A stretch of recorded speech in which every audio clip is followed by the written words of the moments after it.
Hey guys, Tarun here from Miners Gateway. So in today's video, we are going to talk about mining with LOL Miner 1.50, which is in beta, right? And I have been testing this for about a day or so.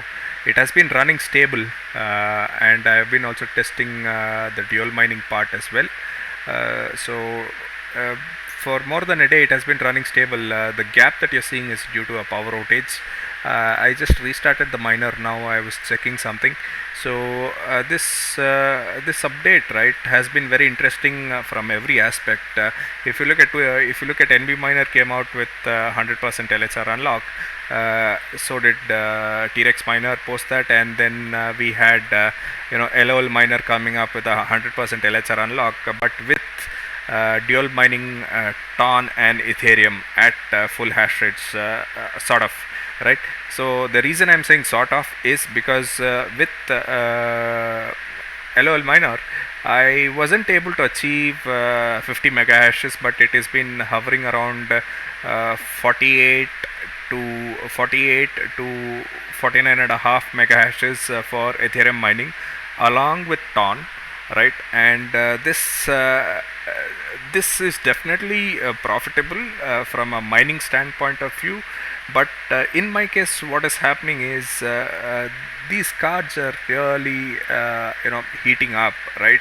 uh, some time ago, when just before this, I was seeing that these cards were running at about 74-75 degrees Celsius.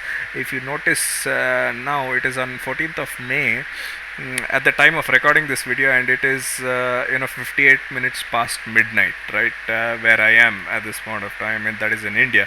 And these cards, with the external temperatures of what, about uh, 24-25 degrees Celsius. It's summer here, so 24-25 degrees Celsius.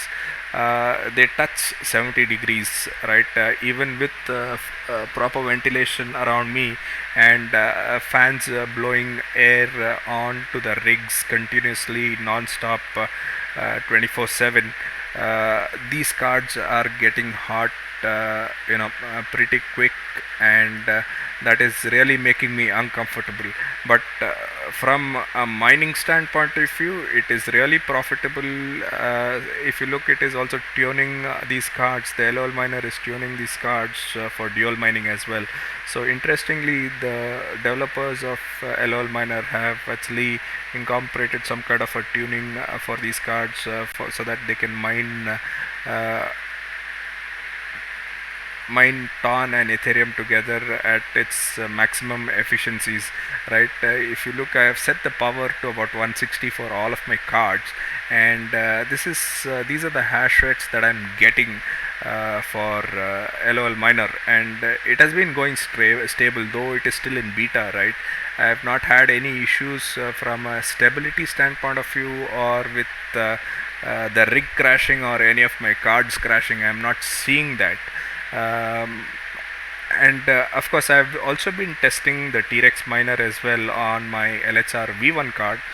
If you look, the version that it is running, so though it is saying that it is version 25.15, that is not the case. The reason is I have actually downloaded the Trex miner on manually. I have still not updated to the latest version. If you look, I've downloaded the Trex miner manually here in this case, and I am running it from that older directory.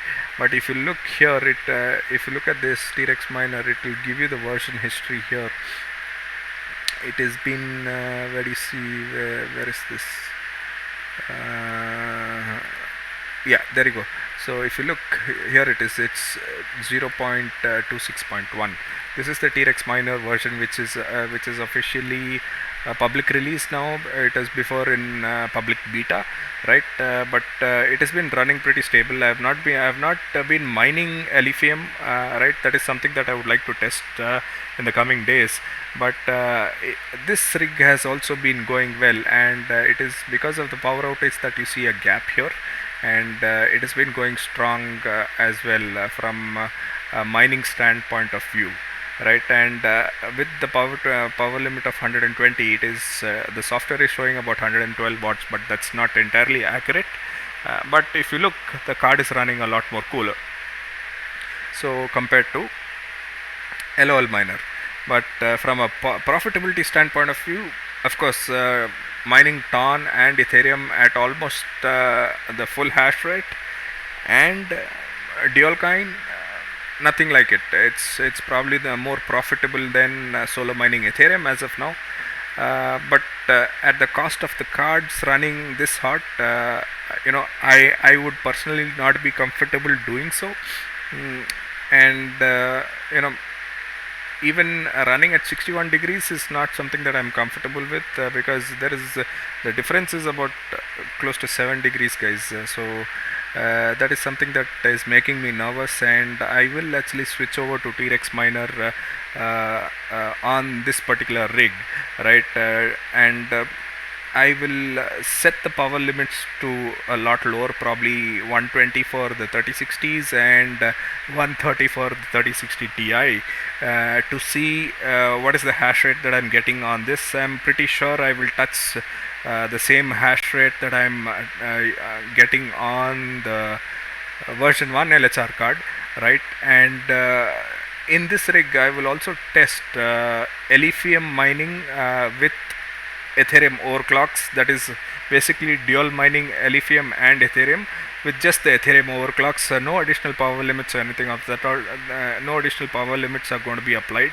I'm just going to test it the way it is to see how it works actually, and how these cards perform, and how this LHR Unlock performs, right? So that is what I'm going to do in the coming days. I'm going to put it for test for a couple of days, and I'm going to see what are the results that it gives. As of now, it looks pretty good, even though LOL miner is still in beta phase.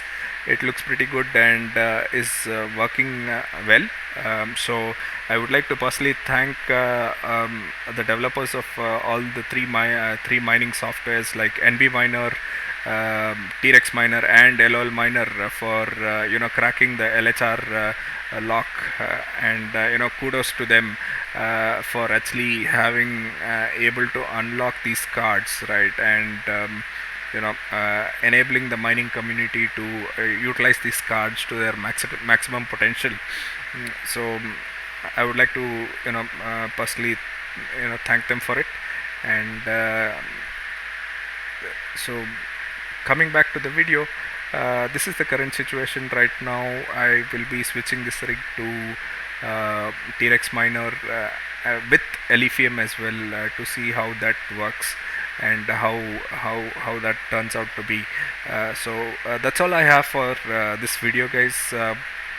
If you like what I do, please hit that like button and subscribe.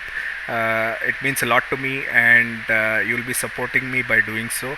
I will speak to you guys in the next video. Until then, you guys take care, stay safe. Bye bye.